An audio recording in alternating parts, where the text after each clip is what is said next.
ढाका विधानसभा से एमआईएम के उम्मीदवार रणजीत सिंह हमारे साथ है। सर, आपने नामांकन दाखिल कर दिया, इस पर क्या कहेंगे? बहुत सराहनीय सबका साथ मिला और न केवल ढाका विधानसभा, न केवल बिहार, पटना, पूरे देश में ढाका विधानसभा के नामांकन की चर्चा है। राणा रणजीत सिंह जो एआईएमआईएम का प्रत्याशी, उसकी चर्चा है। ये ढाका विधानसभा के मेरे भाइयों की जीत है कि आज शुरुआत ही इतना शानदार हुआ है, तो निश्चित रूप से जो हम लोग ने आगाज़ किया उसको अंजाम तक लेकर के जाएंगे। और समाज में जो एक बीमारी है, कैंसर है, जो एक पार्टी ने फैलाया हुआ कि हिंदू मुसलमान करके चुनाव को जीतिए, बात विकास की नहीं होगी, तो उसका वैक्सीनेशन जो उसका टीका होता है वो ढाका विधानसभा तैयार कर रही है और उस टीका का नाम होगा राणा रणजीत सिंह। ऐसा देखा जाता है जिनके सोशल मीडिया पे फॉलोअर ज़्यादा होते हैं तो उनको ज़मीन पे वोट बहुत कम मिलता है। बिल्कुल, अभी शुरुआत है। सोशल मीडिया एक आईना है, समाज का आईना है।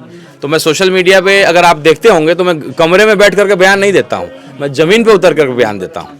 तो ये कहीं ना कहीं आज का जो मॉडर्न ज़माना है ना, बिना सोशल मीडिया के आप नहीं कर सकते हैं। ये हमारी बड़ी ताकत है। लोगों को जलन होती है कि ये सोशल मीडिया भी इतने मजबूत क्यों हैं। मैं अपने दलित भाइयों के साथ बैठा हुआ हूँ, खड़ा, ये हम लोग एक दूसरे का जो है एक लिस्ट बनाया है। किसी का श्रीपुर में संबंध है, किसी का कहीं और है, वहाँ की समस्याओं को जाना है, तो ज़मीन पर रह करके सोशल मीडिया पर डालिए, यही नया टेक्नोलॉजी है।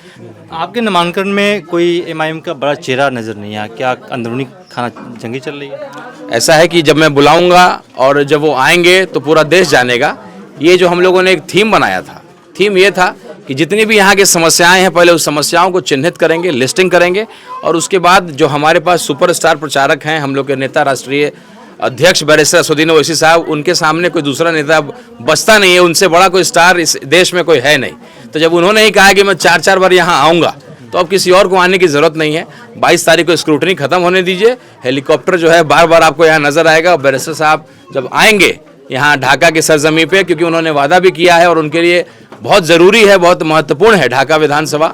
उन्होंने बार बार कहा है कि जिस दिन मेरा एक हिंदू भाई विधायक बनेगा इस पार्टी का, तो आने वाले समय यूपी इलेक्शन हो, बंगाल का इलेक्शन हो या देश का कोई भी कोना का इलेक्शन हो, एआईएमआईएम बड़ी मजबूती से सेकुलर छवि को बेहतर करके चुनाव को जीतने का काम करेगी। तो जो लोग भी हमारे विरोधी लोग चिंता करते हैं कि एक मुस्लिम सीट का नुकसान हो जाएगा, उनको मैं बताना चाहूँगा कि अगर जीते हुए होते यहाँ के विधायक तो हम लोग यहाँ से चुनाव भी नहीं लड़ते।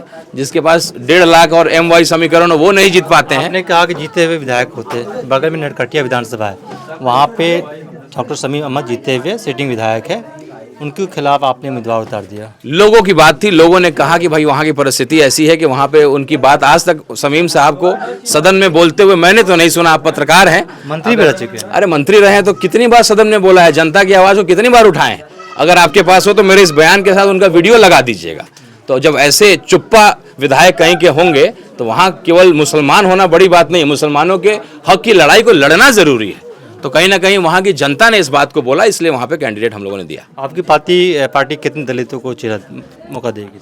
अभी तो देखिए टिकट का बंटवारा चल रहा है, हम लोग तो ढाका में जो है व्यस्त हैं, तो नहीं कुछ कह सकते हैं। लेकिन जब हमारा गठबंधन ही हो गया है, आज़ाद समाज पार्टी से हमारा जब गठबंधन ही हो गया है तो बात ही खत्म हो जाती है। इसीलिए अब चंद्रशेखर रावण जी एक शेर के रूप में दलित समाज के लिए हमेशा से लड़ते रहे। भीम आर्मी हमेशा जो है गांव ज़मीन पे, धरातल पे काम करती है, उनके साथ गठबंधन हो गया है। और ढाका के सरजमी पे चंद्रशेखर रावण जी का भी आगमन होगा। भीम आर्मी के भी मेरे तमाम भाई जो हैं उनसे भी निवेदन होगा कि हम लोग जगह जगह आकर के परिवार में एक मजबूती लाएँ और हर एक दलित समाज, मुस्लिम समाज, हर मजलूम की लड़ाई को लड़ें और मजबूती से, और ढाका के हर समस्याओं का समाधान करें। इंदिरा आवास से लेकर के, टैगिंग से लेकर के, जहाँ भी भ्रष्टाचार। बहुत बहुत शुक्रिया, बहुत बहुत शुक्रिया।